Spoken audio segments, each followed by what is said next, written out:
تحریر اسدار چودھری۔ ہندوستان کی کینیڈا میں دہشت گردی جاری، دوسرا سکھ رہنما قتل کروا دیا۔ اسرائیل اور روس کی روایات کو اپناتے ہوئے انڈیا کی حکومت نے ایک اور سکھ علیحدگی پسند دیو سنگھ عرف سکھو دھنیکے کو کینیڈا کی سرزمین میں قتل کروا دیا۔ یہ واقعہ نہایت پریشان کن ہے کیونکہ کینیڈا کوئی عام ملک نہیں بلکہ طاقتور ترین انٹرنیشنل گروپس جن میں G20، G7 اور 5 آئیز شامل ہیں کا حصہ ہے۔ اس کے علاوہ کینیڈا مغربی تہذیب کی یکجہتی اور آزادی کا نمونہ ہے۔ حیران کن بات ہے کینیڈا کے فارن منسٹر کے بیان جس کی تائید امریکہ، برطانیہ اور آسٹریلیا جیسے ملکوں نے کی، اس کے 48 گھنٹوں کے اندر انڈیا نے ایک اور سکھ کا قتل کینیڈا میں کروا دیا۔ جیسے ہی انڈیا نے G20 سمٹ ابھی صرف آرگنائز کروائی تو ہندوتوا کے پیروکاروں نے اپنی خباثت دکھا دی۔ سوچیں اگر G20 یا سیکیورٹی کونسل کے مستقل ممبر بن گئے تو کیا کریں گے؟ اس بات کو سمجھنے کے لیے ہمیں ہندوتوا کا مطالعہ کرنا پڑے گا۔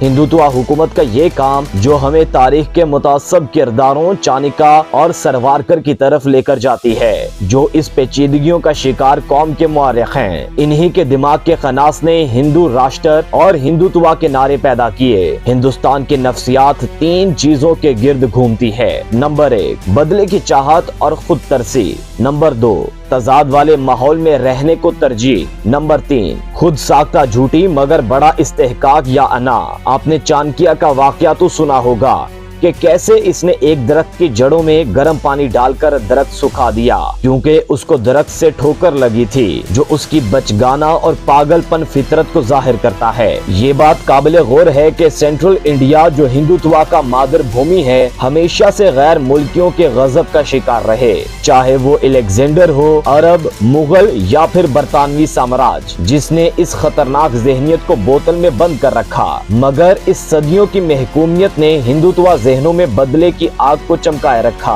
ان کی تضادی اور انتشاری ذہنیت کا خاصہ ان کے مختلف خداؤں اور خیالی کرداروں کو پوجنا ہے۔ کاسٹ سسٹم نے ایک جعلی استحقاق ان کے ذہنوں میں ڈال دیا ہے کہ برہمن اور کشتریا اونچے اور باقی کیڑے مکوڑے ہیں۔ اب دنیا، خاص کر کے ہم جیسے ہمسایہ ملکوں کا کیا رد عمل ہونا چاہیے، خاص کر کے اس وقت جب یہ اب پیسے اور طاقت کے عروج پر ہیں۔ آپ جابر کی خوشنودی نہیں کر سکتے۔ خوشنودی کبھی بھی پالیسی نہیں ہوتی۔ آپ جابر کے سامنے کھڑے ہوتے ہیں ورنہ اس کے ظلم حد سے بڑھ جاتے ہیں۔